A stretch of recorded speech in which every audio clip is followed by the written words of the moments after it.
The thing is with Oussama, he was in a hurry to marry me the second time I went to Morocco. And then this time he wants to like slow down. It's like, hey, what happened? Before me and Debbie get married, I need some time to know each other more in reality. I started to feel bad. I said, well, maybe I gained 20 pounds. Maybe he thinks I look fat. And then, I started thinking, well, what, did I do something wrong? I said, I thought, all my intentions were noble-minded. And then I said to myself, maybe he's got a young girlfriend. And if he does, let me know, because I'll let you go in a heartbeat. I want you to be happy.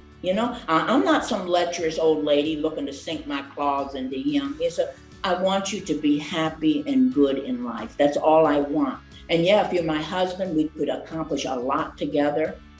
But it's like, if I'm not your cup of tea, hey, I'm not going to force you. Yeah. It's so interesting because people compare you to Angela, another 90 Day cast member, but you are nothing alike, clearly. But how do you feel about those comparisons? It's strange when they compare me to her, because I consider myself, it's not that I'm an elitist, it's just that I have the ideals, I have much more high ideals.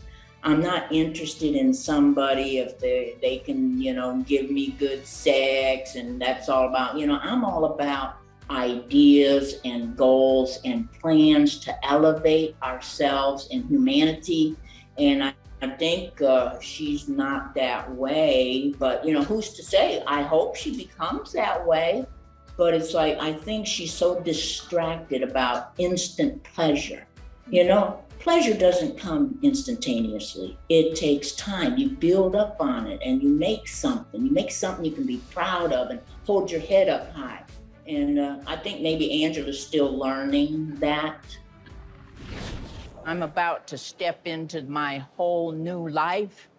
Now, Morocco is my home. It's Oussama. Come on. He looks handsome. Where we are in the season right now, you are just leaving to go be with Oussama. I'm curious, do you plan to work while you're over there? I know you have this beautiful piece that you made on your neck. Do you plan to do your artwork over there and make money? Yes, I plan to open an art studio with open mic night. And I want to attract the local artists and people that are suffering because they don't have an opportunity for their creative gifts. And so I would do some type of forum. I plan to still make jewelry and the art studio, and it would be just a wonderful, pleasant thing where artists could hang out.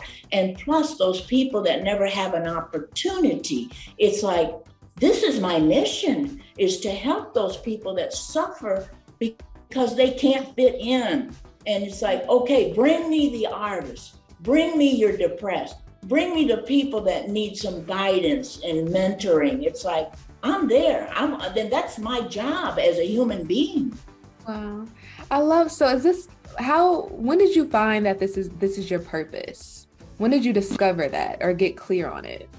It started out as a little light, and then it got bigger and bigger, because then I said, gee, Debbie, you're not the only person in the world that has suffered and went through a lot of bad things and bad childhood abuse and all that stuff. I said, there's lots of people. Did you know that every day, just in the United States, over 5,000 middle schoolers and high schoolers try to commit suicide every single day?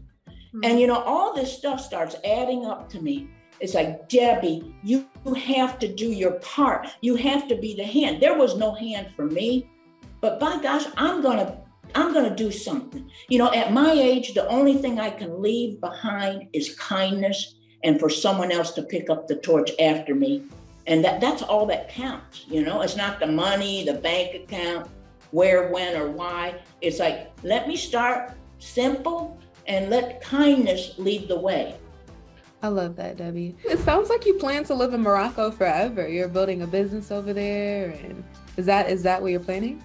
Yes, I'm planning to live there forever. And down the road, who's to say, if everything works wonderfully, I could keep 2 homes, one in the United States, one in Morocco. But right now, I'm just going to concentrate on living in Morocco and coming back and picking up some more of my artwork and art supplies and bringing them to Morocco, visiting the kids, making sure calm down the kids. Let's there could be an uprising, but it's like, let me live my life. You mentioned your kids, calming them down. Julian's plea for you not to leave at the airport was heartbreaking. I'm scared you're gonna get hurt. I'm scared something bad may happen. Nothing bad's gonna happen. I want you to be happy for me. I mean, in a different situation, I'd be super ecstatic for you. But it just, to me, doesn't add up right. He's young, Mom. Somebody stole our mom from us. Looking back now, how do you feel just reflecting on that moment of him begging you not to go?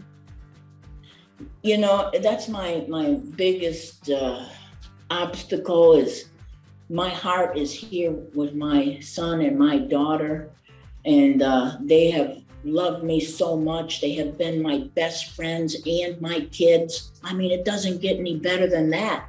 My relationship with my children, and they turned out fine, even though it's like I didn't have a lot of good skills, but love covers everything. Love and positive reinforcement and encouragement. And part of me is always going to beat myself up. It's like, hey, Debbie, why'd you leave your kids behind? They love you so much. But then I think, well, maybe, and then I have these visions, grandeur. Well, maybe, I can bring Sandy over and she can come work the art studio sometimes. And then Julian, maybe, even though he's not an artist, he could come and just check it out and maybe try to mentor some young men or some, who knows where it could lead to. Okay. Well, what can you tease about what's in store for you and Oussama for the rest of the season? Well, I'm just so excited about Oussama and his parents. And it's like, he reassures me that they're going to accept me and love me. And that brings me great comfort, because who wants to go meet your future mother-in-law and father-in-law and they happen to be right around your same age? Right. I mean, that's pretty scary. And it's like, I'd rather poke my eye out with a stick than have to go over there and say, hey, look, I'm in love with your 24-year-old son and we have plans and I'm moving here. Who looks forward to that? Mm-hmm. But his sister is endearing and kind, and she's like accepting me, and I just hang on to that. Like, okay, I'm not mean, and they're going to see me, and they're going to know that I only have good intentions for their son, to lift him up, not to drag him down or to say, hey, you're my husband. Oh, you got to do this. Oh, you got to do that. No, Miss Debbie doesn't operate that way.